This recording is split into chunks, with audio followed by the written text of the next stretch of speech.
श्री शिवाय नमस्तु। महाराज दुनिया के लोग नहीं समझते कि शंकर पर जल चढ़ाने का क्या लाभ है। शिव महापुराण कहती है, अगर एक दिन शिव महापुराण की कथा कहती है, मंगलवार को अगर शिव जी के मंदिर में, शंकर के मंदिर में जाकर एक लोटा पानी चढ़ाया जाता है तो हमारे कार्य में उन्नति होती है। कोई व्यापार नहीं चलता हो, दिक्कत आ रही हो तो हनुमान जी के दूसरे नंबर का भाई गतिमान का स्मरण करो। हनुमान जी के उल्टे पांव का सिंदूर लाकर गतिमान का नाम लेकर स्वस्तिक बना दिया जाए व्यापार वाली जगह पर, तो व्यापार अच्छा चलने लगता है। महाराज कोई व्यक्ति पैसा खा गया, नहीं दे रहा, बहुत परेशान हो गए, मांग मांग कर दे गए, नहीं दे रहा, हाथ जोड़ लिए, पांव जोड़ लिए, सब कुछ कर लिया, नहीं दे रहा, तो हनुमान जी के तीसरे नंबर का भाई रतिमान, रतिमान, गतिमान रतिमान, रतिमान का नाम लीजिए। पीपल के पत्ते पर लाल सिंदूर से जो व्यक्ति पैसा लेकर गया उसका नाम लेकर बहते हुए पानी में अपनी कामना कर रतिमान का नाम लेकर छोड़ दीजिए। 15 दिन में रतिमान ऐसी उतावली मचाता है कि उसको हाथ जोड़कर वो खुद फोन लगाकर बोलता है, भैया तेरा मैं पैसा लुटा दूंगा। रतिमान का स्मरण किया जाए। रतिमान ध्यान दीजिएगा, हनुमान का एक स्मरण, पंचमुखी हनुमान का एक भाव। महाराज जैसे बहुत ज्यादा तकलीफ अगर व्यक्ति को हो गई है, बहुत कष्टमय जीवन चल रहा है, हार गए हर जगह से और तकलीफमय जीवन चल रहा है, तो पंचमुखी हनुमान का एक शिव महापुराण का और स्कंद पुराण का एक बड़ा सुंदर मंत्र है। उस मंत्र को आप सब एक बार हमारे साथ में बोलें। ओम नमो हनुमते रुद्र अवताराय सर्व शत्रु संहारणाय सर्व रोग हराय सर्व वशीकरणाय रामदूताय स्वाहा। बस इस मंत्र को हाथ में काली तिल लेकर, एक जौ लेकर और गूगल लेकर, थोड़ा सा उसमें गाय का घी डालकर, कंडे को या अग्नि को जलाकर इस मंत्र का 11 बार 21 बार जाप कर कर अपनी कामना कर कर छोड़ दीजिए। कैसा भी रोग हो, बीमारी हो, कष्ट हो, दुख हो, तकलीफ हो, 21 दिन के अंदर वो आनंद आना प्रारंभ कर देता है।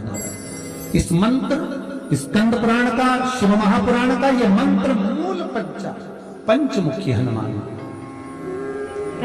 सुख देंगे। और एक और चीज याद रखिए महाराज,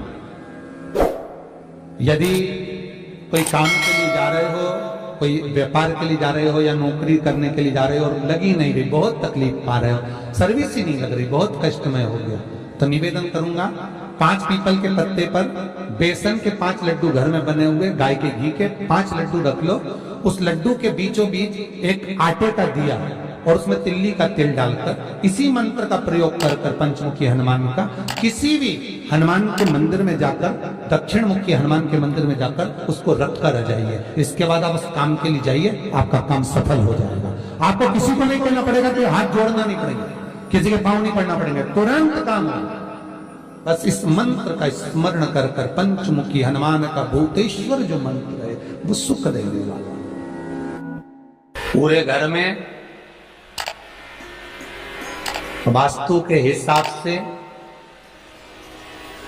केवल एक दीवार ऐसी होती है जहां पर हनुमान जी का चित्र लगाया जाए।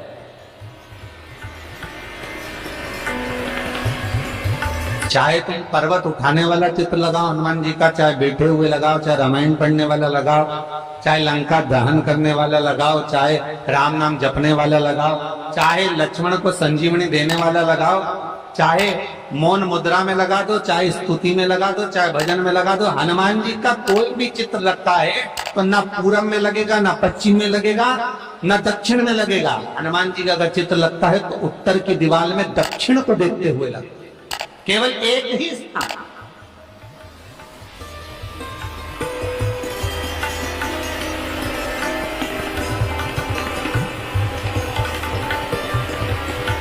जैसे पूर्वजों के चित्र को, पितरों के चित्र को, गए हुए हमारे जीवों के चित्र को दक्षिण में विराजमान किया जाता है, उसी तरह हनुमान को उत्तर में विराजमान कर कर दृष्टि दक्षिण में कर दी।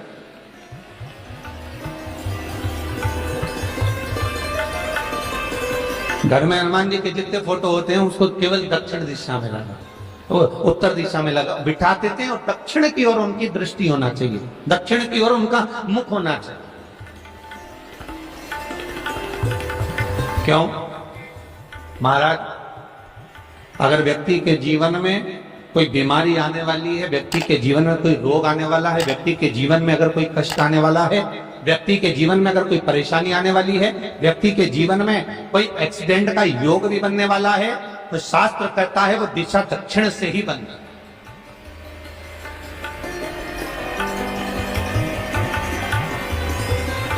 ये दक्षिण जो दिशा है ये यम की दिशा।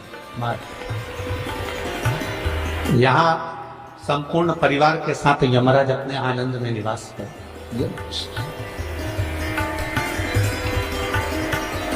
और जब हमारे घर में, हम ये नहीं करें कि आप हनुमान जी का फोटो लगा, हम ये भी नहीं करें, आपके घर में हो और आपने अगर विराजमान कर रखा है किसी दिशा में, तो हमारा तो निवेदन रहेगा, अभी तक आपने अगर जैसा रखा, पर एक बार दिशा बदल कर देखना कि रोग, बीमारी, कष्ट, दुख, तकलीफ में आपको लाभ मिला कि ना। हनुमान जी ने केवल दक्षिण दिशा की ओर अगर मुख कर हमने विराजमान कर दिया, फोटो ही विराजित किया। हम ये नहीं कहेंगे आपसे कि आप बाजार से फोटो खरीद के लाओ फिर लगाओ, नहीं, आपके घर में हो तो आप लगा दें, आपके घर में हो तो विराजमान।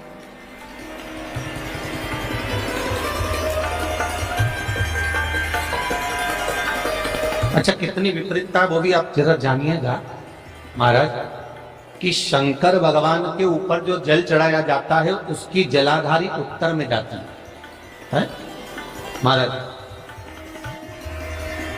भगवान शिव का जो जल जा रहा है वो उत्तर की ओर है, और हनुमान जी को उत्तर में विराजमान कर मुख दक्षिण की ओर कर। क्यों? प्रबल दिशाओं में उत्तर और दक्षिण महाराज, ये जो दो दिशाएं, इनको साधने के लिए कोई देवता आगे नहीं। अगर इन दिशाओं को कोई साधने वाला है तो केवल एक देवाधिदेव महादेव ही हो सकता। काल का हरण करने वाला वो महान काल ही हो सकता।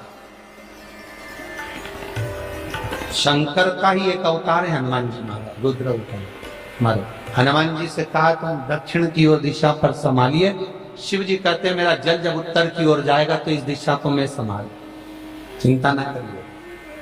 जो स्मरण करने वाला होता है, भजन करने वाला होता है, कीर्तन करने वाला होता है, नाम जाप करने वाला होता है, उसका भी शास्त्र विधान कहता है, उसका भी व्याख्यान वर्णन करता है कि जैसे एक दिशा के रूप में हनुमान जी महाराज को विराजमान कर दक्षिण की दिशा पर हम विजय, अर्थात रोग पर, बीमारी पर, कष्ट पर, तकलीफ पर हम विजय प्राप्त कर सकते। ऐसा नहीं कि ऐसा कोई रोग नहीं जिसकी दवा नहीं है, पर जब तक भगवान की कृपा नहीं होगी तब तक कोई औषधि मिल सकती नहीं, कुछ प्राप्त नहीं हो सकता। जब भगवान करुणा करते हैं तो आप रूप कुछ ना कुछ सुख की अनुभूति हो जाती है, अपने आप सुख का भान हो जाता है। तो जैसे दक्षिण का जो स्वामी तत्व है, दक्षिण पर जो दृष्टि देने वाले श्री हनुमान जी महाराज हैं, इसलिए हनुमान जी को उत्तर की दीवार पर विराजमान कर उनका मुख दक्षिण की ओर रखा जाता है। वास्तु शास्त्र के हिसाब से, वास्तु नियमों के हिसाब से सारे फोटो कहीं पर भी लगा सकते हो, पर हनुमान जी का अगर फोटो तुम्हारे घर में है, हनुमान जी अगर तुम्हारे घर में विराजमान है, हनुमान जी का चित्र तुम्हारे घर में विराजमान है, तो उसका मुख दक्षिण का होगा, तो रोग, बीमारी, तकलीफ, कष्ट ये सब दूर हटते हैं। कई लोग प्रश्न करते हैं, गुरु जी आप कहते हो कि हनुमान जी महाराज शंकर भगवान का एक अंश स्वरूप है, एक अंश। पूरी शिव महापुराण की कथा को उठाकर देखिए, स्कंद पुराण को, मत्स्य पुराण को, कूर्म पुराण को उठाकर देखिए। एक बाणासुर का चरित्र और एक श्री हनुमान जी महाराज का चरित्र बहुत सुंदर है। शिव का एक अंश माता अंजना के तप साधना से शिव की प्रागट्यता और शंकर भगवान की प्रागट्यता से शंकर का स्वरूप प्रकट हुआ। ये इसीलिए तो कहते हैं शंकर सुमन केसरी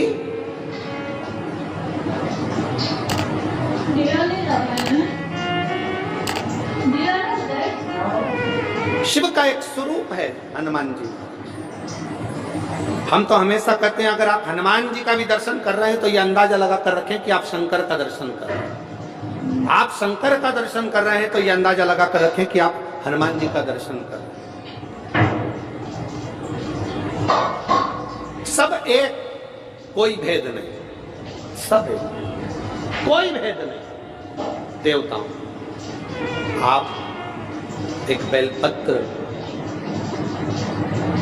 जैसे आप एक बेलपत्र की ये दो जो पत्तियां होती हैं, जरा ध्यान देंगे, ये दो जो पत्ती नीचे की रहती है बेलपत्र, आगे का भाग एक बेलपत्र और नीचे की जो ये दो पत्तियां होती हैं, इन दो पत्तियों के ऊपर एक एक शमी पत्र, ये दो जो पत्तियां हैं इन पत्तियों के ऊपर एक एक शमी पत्र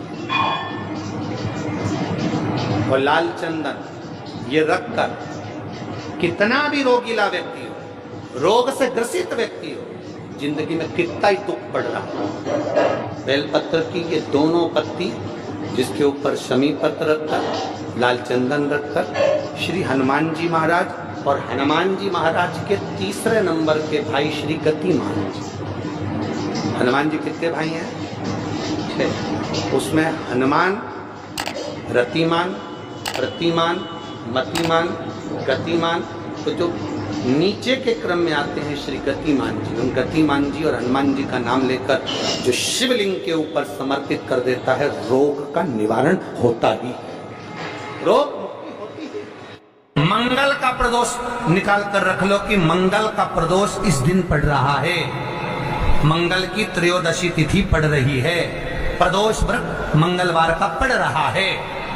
और जिन लड़का लड़की को मंगल होते हैं, जिन कन्या और वर को मंगल होते हैं, केवल शंकर भगवान के मंदिर में जाकर चौमुखी दिया, 4 बत्ती का दिया आटे का, उसमें घी डालकर लड़की शंकर भगवान के मंदिर में मात्र 7 बार शंकर पे से उतार कर 3 बार स्वतः उतार कर शिव के मंदिर में रख देती है, उसका मंगल आड़े आता ही नहीं है, मंगल नहीं आता सामने।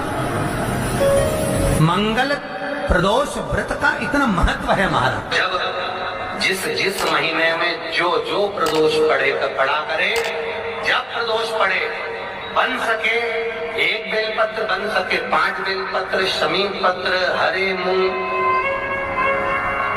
हरा मूंग, बेलपत्र, एक कलश के अंदर थोड़ा सा पानी लेकर 1 बेलपत्र, हरा मूंग, शमी पत्र डालकर और उसमें थोड़ा सा गुड़ डालकर भगवान शिव का स्मरण कर कर प्रदोष काल में, मान लो कोई काम आपका बहुत जरूरी है, बहुत दिनों से आप थक गए हैं, नहीं हो रहा, कर्जा बढ़ रहा है, धन नहीं आ रहा, व्यापार नहीं चढ़ रहा, या कोई समस्या बहुत प्रबल है, कोई एग्जाम में बैठ रहे हो नहीं हो रहा, परीक्षा भी दे दी है, रिजल्ट आने ही वाला है, तो भी प्रदोष काल में, प्रदोष के समय वो जल, मूंग, शमी पत्र और बेलपत्र और गुड़ का शंकर के शिवलिंग को समर्पित करना प्रारंभ कर दो। 2 या 3 प्रदोष करोगे, बाबा आपकी मनोकामना शीघ्र पूर्ण कर देगा। शंकर भगवान पर चढ़े हुए जल जब नीचे की ओर आता है, जिस जगह पर जल गिरता है उस जगह पर मात्र 1 दुर्वा प्रदोष के दिन अपनी कामना कर इस शरीर के सुख के लिए शंकर भगवान के जल गिरने वाले स्थान के पास में अवधूतेश्वर महादेव के नाम से रख दी जाती है, तो जिंदगी में कभी बड़ी बीमारी नहीं आती। उसी तरह जिससे रोग को समाप्त करने के लिए दुर्वा का प्रयोग किया जाता है। कभी ऐसा योग लगे आपके जीवन में कि आप जिस व्यापार को आपने करा उस व्यापार में आपको फल नहीं मिला, फिर आपने व्यापार चेंज करा, फिर बदल कर देखा, फिर उस व्यापार को कर देखा, उसमें फल नहीं मिला, फिर आपने वापिस व्यापार को बदलने का विचार किया, तो हमारा निवेदन रहेगा उस व्यापार को बदलने से पहले एक काम जरूर कर देखो। 3 स्थान पर बेलपत्र को चढ़ाकर देखिएगा। अगर आपको लगे कि मैंने व्यापार बदल लिया, एक बार बदला, कई लोग ऐसे भी होते हैं जो पैसा इकट्ठा करते हैं, धन एकत्रित करते हैं और कोई व्यापार ऐसा कर लेते हैं जिस व्यापार में धन चले जाता है तो वो धन वापस नहीं आता हमारा, वो व्यापार का धन वापस नहीं आता। तो बड़े दुखी होता है कि भाई मेरा गया हुआ पैसा नहीं आ रहा, मैं बड़ा कष्ट में हूं, मेरा खुद का ही आ जाए ना तो मैं निहाल हो जाऊं, मेरा अपना ही नहीं आ रहा जो गया हुआ है तो मैं क्या वर्णन करूं उसको, क्या। उनके लिए भी ये प्रयोग, ये शिव विद्येश्वर संहिता का ये भाव बड़ा सुंदर है। आप व्यापार पर व्यापार बदल कर देख लिए, धन भी हमारा कहीं डूब गया, आ नहीं रहा, तो प्रयास करना 3 स्थान पर चढ़ाई गई बेलपत्र हमें सुख का अनुभव कराएगी। बहुत ध्यान लगाइए। पहला, अशोक सुंदरी की जगह। अब ये बेलपत्र जब भी आप चढ़ाएंगे तो रविवार की अगर प्रदोष पड़ जाए, कौन से दिन? रविवार की प्रदोष के दिन ये प्रयोग अवश्य कर देखिएगा। ज्यादा बार नहीं करना है, केवल एक ही बार करना, बाबा स्वयं कृपा करेगा। अपने मंदिर में, अर्थात अपने घर के पास कोई मंदिर हो, शिवालय हो, देवालय हो, जहां शंकर भगवान विराजमान हो, शिवलिंग हो, ऐसी जगह पर अवश्य करें। हमें कहीं दूर जाकर ये प्रयोग नहीं करना, अपने शिवालय, अपने जो घर के आसपास में शिवालय हो वो। एक बेलपत्र अशोक सुंदरी वाली जगह। अब उसको अशोक सुंदरी की जगह पर भी चढ़ाने का तरीका क्या है? जब हम बेलपत्र चढ़ाएंगे तो उस बेलपत्र को चढ़ाते समय आपकी जो बेलपत्र की डंडी है, वो बेलपत्र, रविवार प्रदोष के दिन का ये उपाय है महाराज। ये बेलपत्र की जो डंडी है, इस डंडी का भाग शिवलिंग की ओर होना चाहिए। ये जो डंडी है, इसका भाग अशोक सुंदरी पर जब चढ़ाएंगे तो शिवलिंग की ओर इसका भाग होगा महाराज। दूसरी, बेलपत्र को जब हम समर्पित करेंगे, जया, विषहरा, शामरीवारी, दौतली, देव, मान लो जलाधारी ऊपर नहीं है शंकर जी के, तो उसका स्मरण कर कर 5 कन्याओं का नाम लेकर, जया, विषहरा, शामलीवारी, दौतली, देव, इनका स्मरण कर कर शंकर भगवान के शिवलिंग पर बेलपत्र रखेंगे। बेलपत्र कहां रखना है? आप अगर यहां बैठे हो तो आपके विपरीत में डंडी का मुख होना चाहिए। ये बेलपत्र की जो डंडी है, इसका मुख आपके विपरीत में हो। आप यहां बैठे हो तो डंडी उधर होगी, आप इधर बैठे हो तो डंडी का मुख इधर होगा, आप उधर बैठे हो तो डंडी का मुख इधर होगा, आपके ठीक विपरीत की ओर डंडी का मुख हो। ये 2 जगह बेलपत्र समर्पित करने के बाद तृतीय बेलपत्र शिवलिंग की